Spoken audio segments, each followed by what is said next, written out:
Ce journal vous est offert par le FPI, Fonds de promotion de l'industrie, votre partenaire privilégié pour la réussite de vos projets.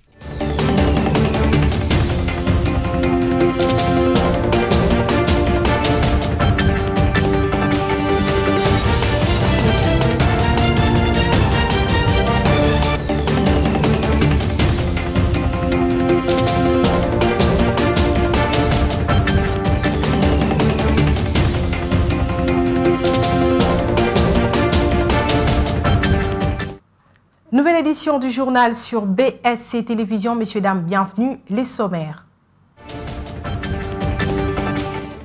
Au Congo central, précisément dans la ville de Matadi, la première ministre Judith Suminwa Tuluka a été chaleureusement accueillie ce mercredi 18 septembre 2024 par la population de ce coin du pays où elle est allée pour lancer la deuxième phase d'Expo Béton. Dans les secteurs de la santé, les fonds de promotion de l'industrie FPI envisagent d'autres recours financiers pour soutenir les entreprises pharmaceutiques.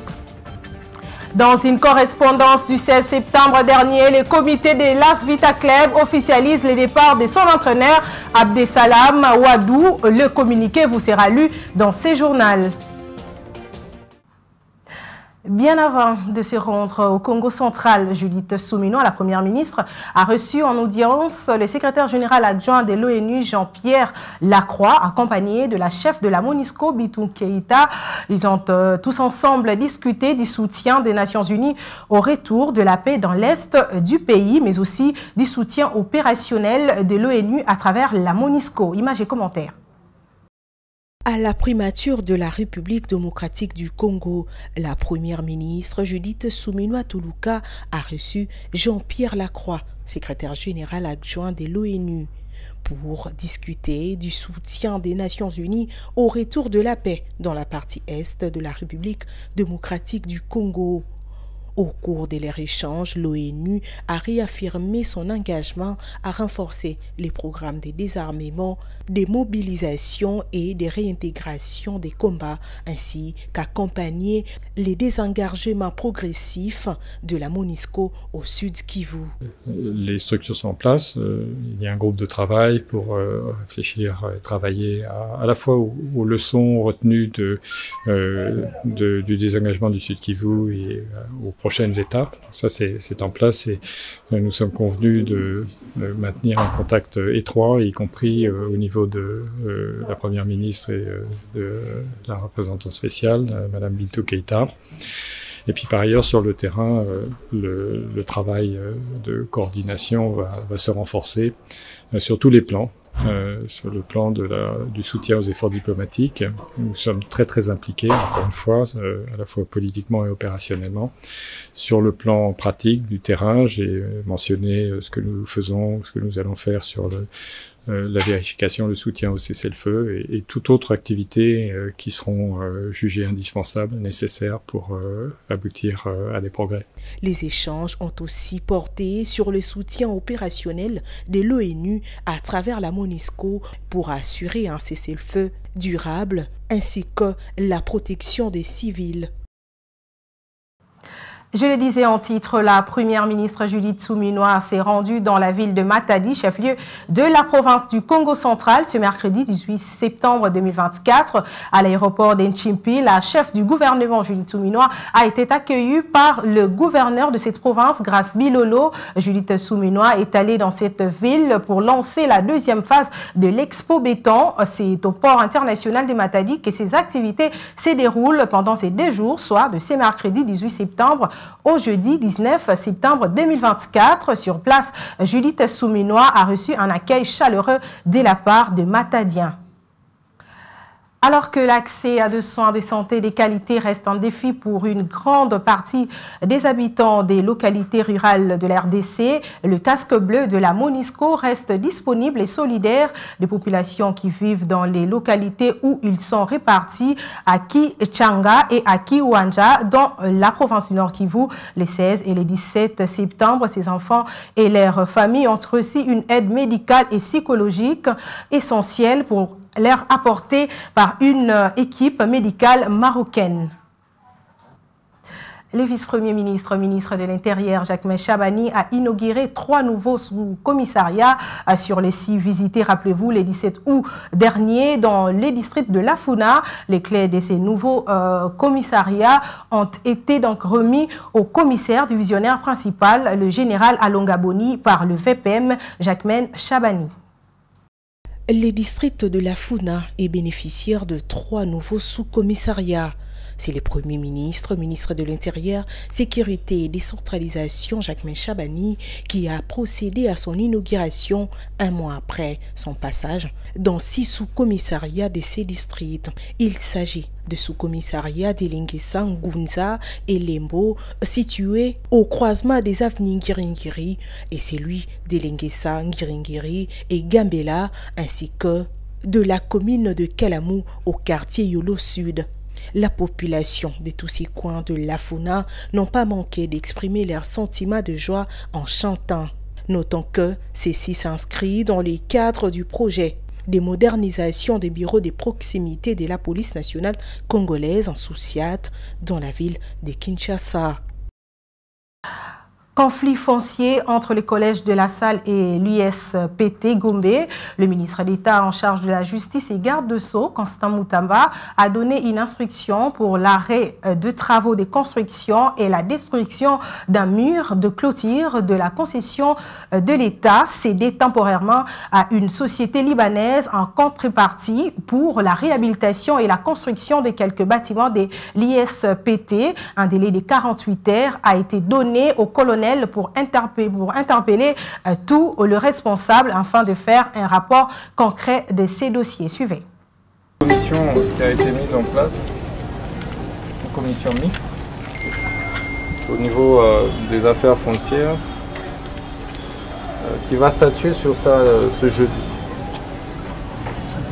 Alors on va nous faire un rapport concret après analyse des documents.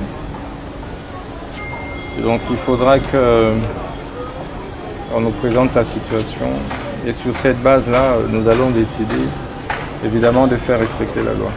Mais en attendant, on suspend tous les travaux en général. Ça va? Donc au moment où nous travaillons, je voudrais que vous puissiez suspendre tous les travaux. Ok? Donc vous y veillez, hein? Mon général, mon colonel. Donc vous interpellez tous les responsables. Étant donné qu'il y a la présence des policiers militaires, vous identifiez ces militaires et policiers et vous amorcez les enquêtes. Hein. Vous ouvrez d'abord des enquêtes judiciaires, vous interpellez et les responsables d'ici et ceux qui construisent. Donc vous avez 48 heures pour me faire un rapport concret pour nous permettre d'établir les responsabilités. Évidemment, l'école rentre dans ses droits. Je pense que même l'ISPT ne devrait pas faire l'objet de la spoliation. C'est un institut supérieur. Vous allez même vérifier aussi là-bas. Vous comprenez, c'est un établissement, c'est un institut supérieur public. Donc il est anormal que l'on puisse spolier un bien de l'État. Sachez également que l'Institut supérieur pédagogique et technique, par le biais de son directeur général, le professeur Kaba Saleh, annonce une plainte en justice contre le secrétaire général de la SENCO, Monseigneur Donatien Cholet, pour incitation à la haine dans les conflits fonciers qui opposent le collège de la Salle à son établissement universitaire. 2 écoles du camp militaire Tchachi, situées dans la commune de Ngalema à Kinshasa, ont réceptionné mardi 17 septembre 2024 un lot des 400 bancs pupitres fabriqués par le service national de la République. Regardez. Après une visite complète scolaire et au lycée Tchachi, le chef de l'État Félix-Antoine Tshisekedi Tshilombo avait ordonné au service national de fournir des bancs à ces 2 établissements en réponse au manque observé sur place. En moins de 24 heures, l'ordre est exécuté. 400 bancs pupitres, c'est les nombres qu'ont reçus ces 2 écoles du camp militaire Tchachi. Pour les responsables de ces 2 écoles, il s'agit d'un appui conséquent à la gratuité de l'enseignement dans son volet amélioration des conditions d'études des élèves. Cette œuvre va sans doute permettre à nos élèves, de manière pérenne, a réalisé la volonté du chef de l'État sur la gratuité de l'enseignement et la qualité de l'enseignement en République démocratique du Congo, notre pays. Le général-major Jean-Pierre Kassongo Kabwik, commandant du service national, a promis que les élèves d'autres camps militaires seront prochainement bénéficiaires de cette initiative. Mais en attendant, ceux des Tchatchi ont exprimé leur gratitude au chef de l'État, saluant un geste qui redonne espoir et dignité à leur apprentissage. À travers le général Kassongo Kabwik Jean-Pierre, du service national pour ce geste louable de la remise de bancs à nous apprenants du complexe Tchatchi. Nous qui sommes l'avenir de la République démocratique du Congo, en particulier d'Afrique et du monde entier en général. Espérons que ce geste n'est pas le dernier et sollicitons la construction des bâtiments de 19 classes pour notre bonne condition d'accès aux enseignements de qualité. Que Dieu Tout-Puissant vous bénisse, qui vous accorde une longue vie pour continuer les bonnes œuvres de développement des secteurs éducatifs de notre pays. Les souhaits du chef de l'État et commandant suprême, à travers ces réalisations, est que la scolarité des enfants ne soit plus un lourd fardeau laissé aux seuls parents d'élèves. Notons que ces bancs ont été fabriqués par des ex-délinquants qui ont bénéficié d'une formation professionnelle en menuiserie, maçonnerie et autres domaines au sein du service national. Et au regard de nombreuses épidémies et de crises sanitaires récurrentes au pays, le Fonds de promotion de l'industrie FPI s'engage à apporter sa contribution dans le secteur de la santé. L'ayant déjà fait, le FPI entrevoit d'autres financements au profit de firmes pharmaceutiques évoluant au pays car le soin de santé nécessite de médicaments de qualité. Regardez. En effectuant cette mission de prospection et de vérification, le directeur général du FPI, Bertha Moudimou, a voulu s'assurer des accords signés entre les fournisseurs et les sociétés Fumo Sarl et Benelux Afro Center qui sollicitent un appui du Fonds de promotion de l'industrie afin de réaliser des projets dans le domaine sanitaire.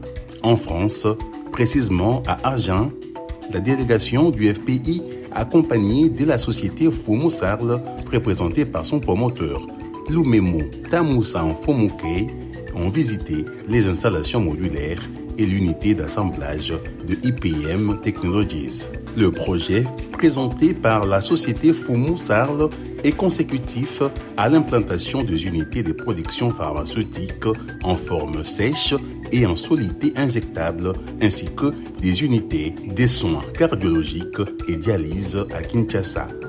Le projet vise également le transfert des technologies.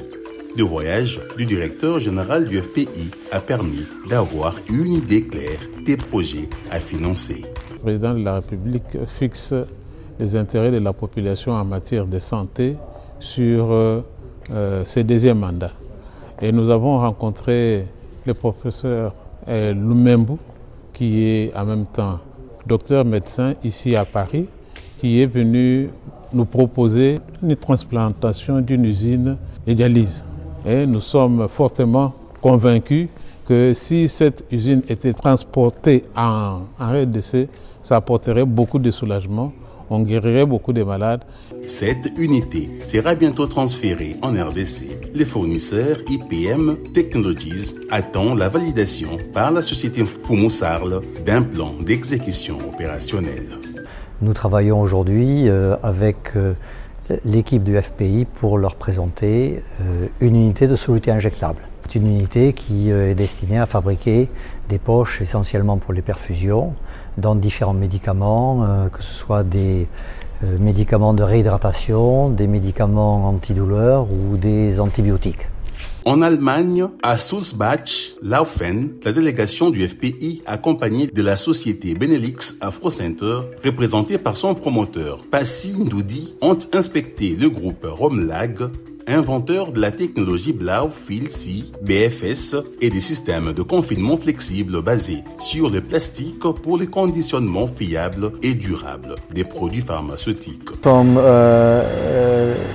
très contents de vous visité notre entreprise. Romelac, c'est l'entrepreneur. C'était la première entreprise qui fabriquait la machine de la technologie BFS. Les deux projets sont encore en phase d'analyse et de criblage par les services techniques du FPI. Cela dit que toutes les parties vont continuer à travailler afin de structurer les modalités de financement en suivant toutes les procédures et les textes légaux régissant le FPI. Parlons maintenant du divorce devenu monnaie courante partout dans le monde entier, mais ici nous parlons de la ville-province de Kinshasa. Quelles sont les causes et conséquences du divorce à Kinshasa? Précisément, quelques personnes interrogées par nos reporters ce matin ont donné leur avis. Suivez. Les divorces est défini comme rupture officielle des mariages liant précédemment deux personnes. Ce phénomène aujourd'hui est à la base de plusieurs conséquences néfastes chez les enfants qui sont affectés psychologiquement et d'autres enfants deviennent des voyous voire même des koulouna. Dans le but de savoir les causes et les conséquences, quelques parents ont partagé leurs avis. Pour certains, les causes du divorce dépendent d'une cause à une autre.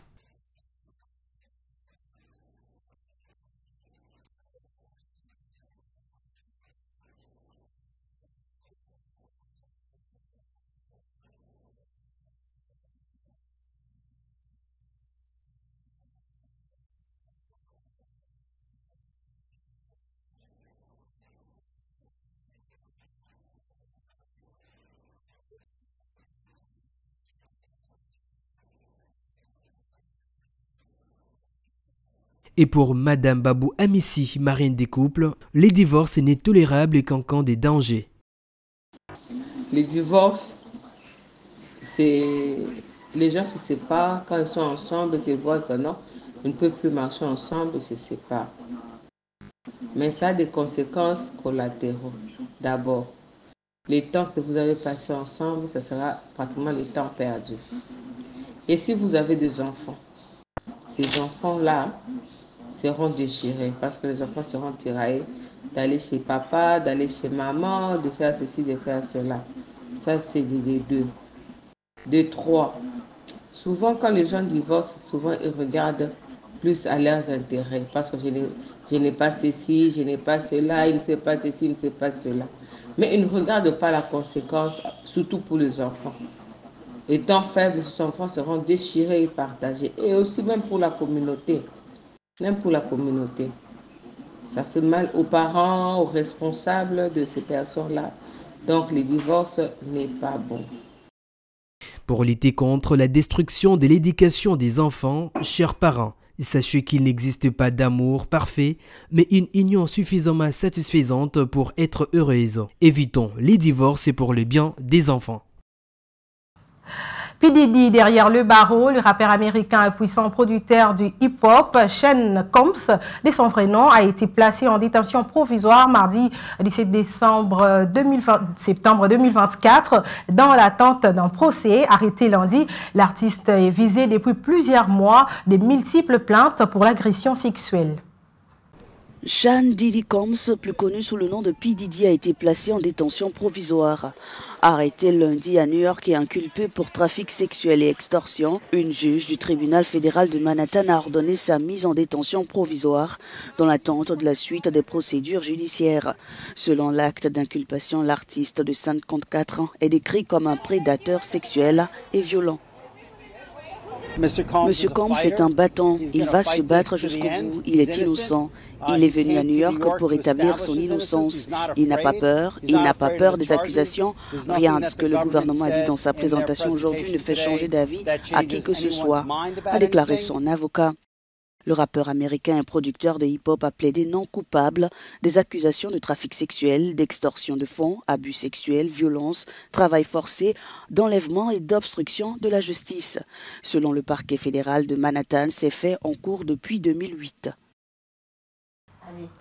Dans un communiqué de presse, le comité de coordination de l'AS Vita Club a officiellement pris acte le mardi 17 septembre de la démission de son entraîneur Abdesalam Wadou. Le technicien franco-marocain a déposé sa démission au lendemain de la défaite de l'AS Vita Club face au Stellenbosch FC sur le score de 0-2 en Afrique du Sud. Ces matchs comptés pour la manche allée du deuxième tour de préliminaire de la CAF. Selon ces communiqués, les Moscovites ont informé le public que les coachs franco-américains n'engagera plus la formation de la capitale à dater des séjours. Les deux parties pourront entamer des échanges et tirer également des conséquences financières et administratives sur cette décision. Place au rappel des principaux titres à présent. Au Congo central, précisément dans la ville de Matadi, la chef du gouvernement Judith Suminwa a été chaleureusement accueillie ce mercredi 18 septembre 2024 par la population de ces coins du pays où elle est allée pour lancer la deuxième phase d'Expo Béton. Dans les secteurs de la santé, les fonds de promotion de l'industrie FPI envisagent d'autres recours financiers pour soutenir les entreprises pharmaceutiques. Dans une correspondance du 16 septembre 2024, les comités de l'AS Vita Club officialisent le départ de son entraîneur Abdesalam Wadou. Le communiqué vous a été lu dans ce journal. Fin de ce journal, mesdames, messieurs. Merci de l'avoir suivi. Portez-vous bien et à très bientôt.